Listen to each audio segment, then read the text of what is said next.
Hi there, this is Shelly Dressel. Tonight I'm talking about Maui. And if you will remember, it's been about 1 year since Lahaina, they had all those directed energy weapons and the attacks, and so many people passed over or crossed over, and just different things like that. And I was talking with someone recently that was saying, they could still feel that energy and still feel the souls that had not found peace. So it got me to thinking that, yeah, I can definitely tap into that. I can definitely feel it also. And how many places around the world are things like this going on? Things where people were taken out, things where there were attacks, and I'm sure I can't tap into every single one of them, but it occurred to me that I wanted to hear from Brysentia because, in particular, Hawaii is frequently known as, it was a part of Lemuria. And since Brysentia was a part of Lemuria, I thought, let me see if I can see what they have to say. So I am going to see what comes up.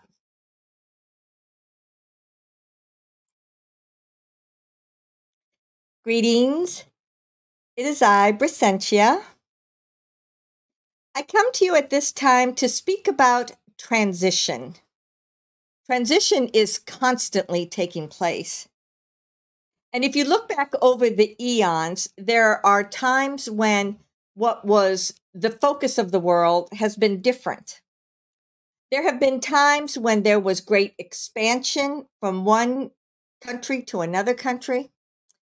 There has been times of great growth where even energies coming up from the waters were making themselves part of civilization.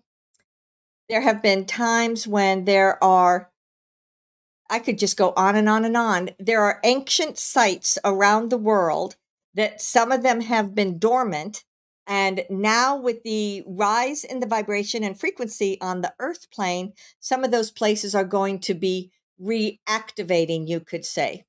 One of the ones that comes to mind is Machu Picchu, which is in South America, and the Lake Titicaca, which I believe we talked about in the last Universal Light Beings. But since that time, Shelley had been saying, let's go tap into that. Let's go see what that's about. I also have a very strong feeling about the Himalayan mountains and places there that were part of the ancient energies.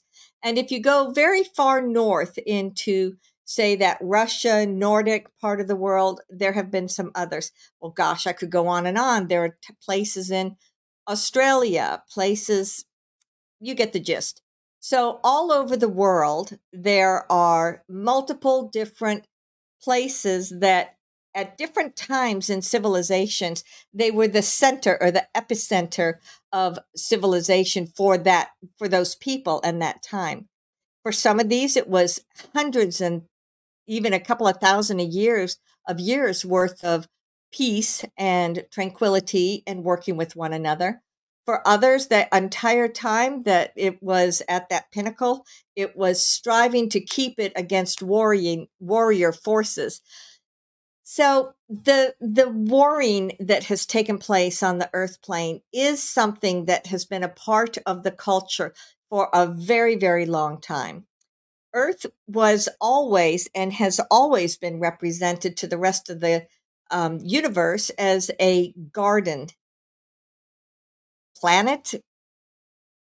I mean, it feels as if it's a series of different planets that are a part of this.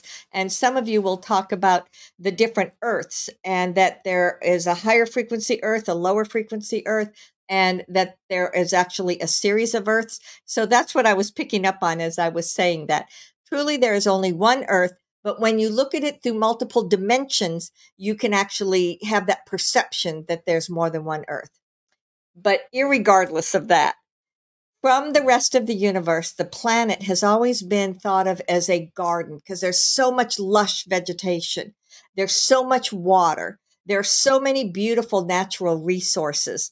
And a lot of that has been abused and distorted for a very, very long time. And that is what is going to readjust itself at this time as we're moving forward into this next phase. So there's a great deal to talk about. There's always a transition or a change that is taking place.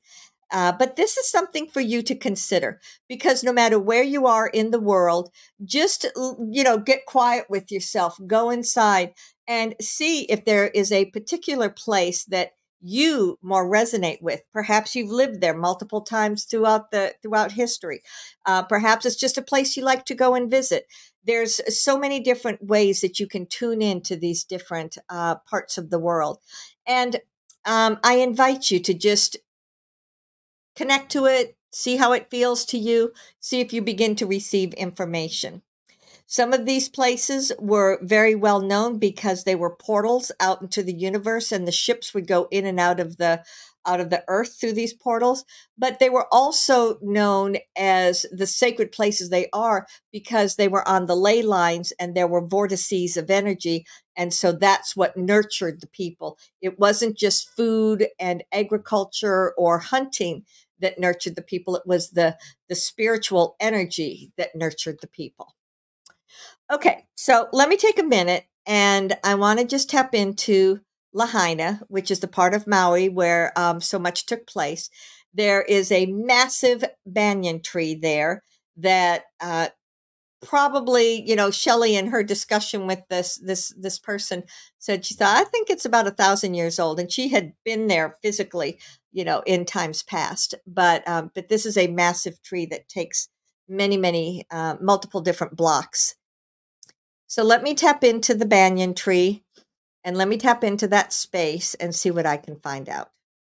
Okay, let me share with you that this has actually been a place that a great deal of healing has been taking place. Some of this healing has come from those that were living there. Some of it is people sending energy and light to the area to assist with transition. But as I look at it right now, I can still see, well, let me take it back. We came here and we did work with this energy last year when everything was going on, and there was a lot of heavy negative energy. So that has been cleared out. There still remains various places throughout the Hawaiian Islands that have that low negative energy, but this place where they had all the weapons and the attacks, that in and of itself has for the most part transitioned into something that is higher, lighter vibration. Okay, so let me go into this. People have also been working with the souls to help transition the souls. But let me just say, if there are any other souls, be it, we're going to use this as the focus. This place in Maui where the attacks took place and where they were taking out the FEMA and they were taking out all these other people, it was a way of, it was started by the dark hats, but the white hats tried to minimize it, and it was a way of rounding up many of those individuals that did the nefarious things. But they did unfortunately have an impact. So I always am drawn to this banyan tree as it goes up and out. It did have some damage, but these roots go deep into the earth. And it is actually an energetic portal. There are multiple trees around the world that are 8,000 years old, if not more, and their roots go down into Lemuria and into the inner earth, as does this tree. So we can see it just pulling up from Gaia and pulling up from those that were living there. They were sending up energy and light to not only save the tree and nurture the tree, but also to clear that area. So we see that there were some levels of it that were cleared by society, sending their energy, sending their light. And it was also cleared by coming up from within the tree and the roots and then going out from there. But if there's anyone else that still is lost, if there's anyone else that was still stuck in this space and they were unable to transition, we're just going to reach out to you, and we just send light and love, and we're just going to bring it up.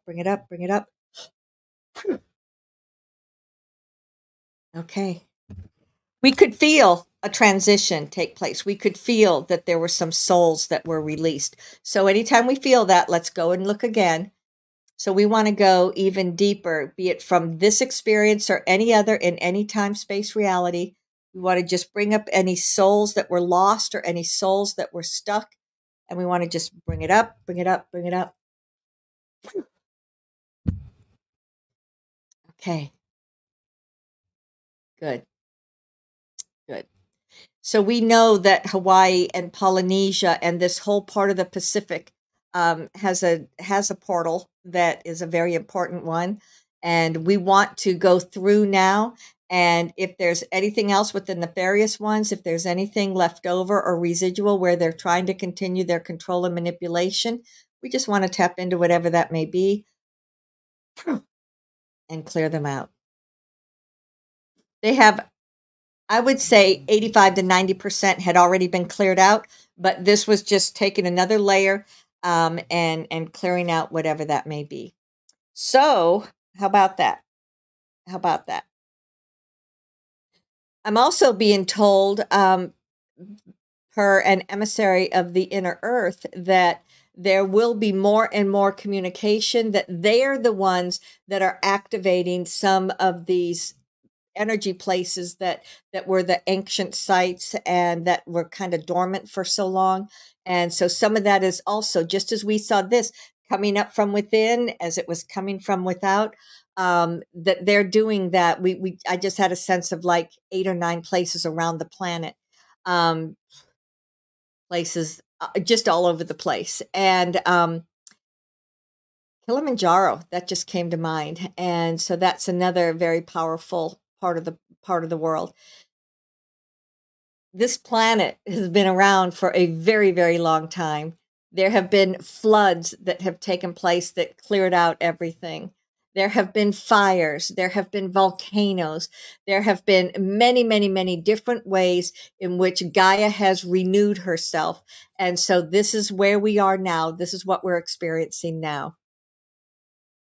It's really happening. It is truly happening. All of this corruption is coming down. As always, I hear you, not fast enough, and I get it. I understand. But know that, yes, this is all transitioning. This will all be done, and you will be looking back on that saying, oh, what a horrible time. I'm glad we're past it. Be together as a group. Support one another. Do anything that you feel called to do that's going to support not only you, but everyone around you. You are not alone. You are not an island. As society supports itself, you are also opening up the energy to support from the universe. Thanks for spending this time with me today on Saluia.